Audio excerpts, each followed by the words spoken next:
Donc, pinguer les serveurs Google, ça paraît un peu flou, mais c'est possible et c'est aussi normal. Surtout que cette vidéo est à but éducatif et non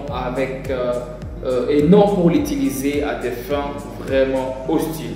Bonjour les amis, j'espère que vous allez bien. Comme je vais vous l'expliquer dans cette vidéo, je vous montre comment vous pouvez pinguer les serveurs de Google. Donc, comment le faire? Je vous explique en quelques minutes et on va passer directement à la pratique sur la machine.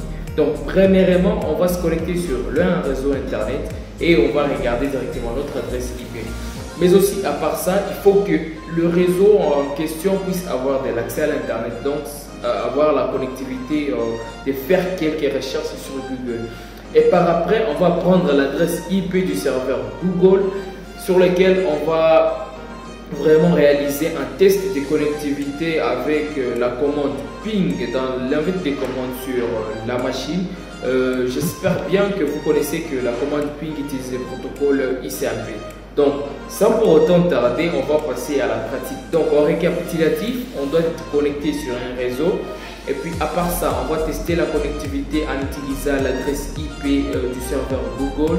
On va entrer ça dans les CMD. Donc, sans pour autant tarder, on passe directement à la pratique. Donc, voilà, on est sur notre ordinateur sur lequel, premièrement, on est connecté sur un réseau quelconque, quel que soit Wi-Fi ou bien un réseau vraiment Internet, ça dépend. Donc moi je suis connecté sur un réseau Wi-Fi et maintenant je veux faire Windows plus R, je vais faire entrer et puis je vais vérifier mon adresse IP premièrement. Donc IP config, voilà, j'ai cette adresse IP. Et donc pour maintenant pinguer l'adresse IP du serveur Google, donc vous voyez ça un peu flou, vous me dites comment est-ce que j'ai trouvé l'adresse IP de Google. Donc c'est facile, vous pouvez taper sur internet et on va vous dire que les adresses IP utilisables de Google sont 8.8.8.8, donc 8 4 fois, ou encore 8.8.4.4. La plupart des fois ce sont des adresses IP qu'on utilise le plus souvent sur les DNS en local. Maintenant on va passer directement au test de connectivité. On va faire la commande ping. On va entrer 8.8.8.8 et puis on va faire entrer. On va attendre voir. Donc regardez le réponse qui vient de nous répondre avec le serveur Google. Donc on a envoyé 4 paquets et il y a 4 paquets qui ont été réussis et 0 paquet qui ont été perdu. Donc qui veut dire que c'est vraiment du succès.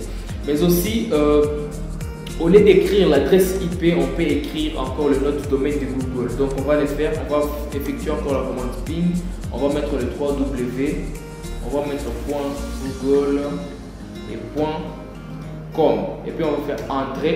Donc regardez directement les réactions ou bien encore le réponse qui fait Google. Donc Google, on a envoyé 4 paquets auprès de Google. Il y a 4 paquets qui ont été réussis, mais aussi 0 paquet qui a été perdu.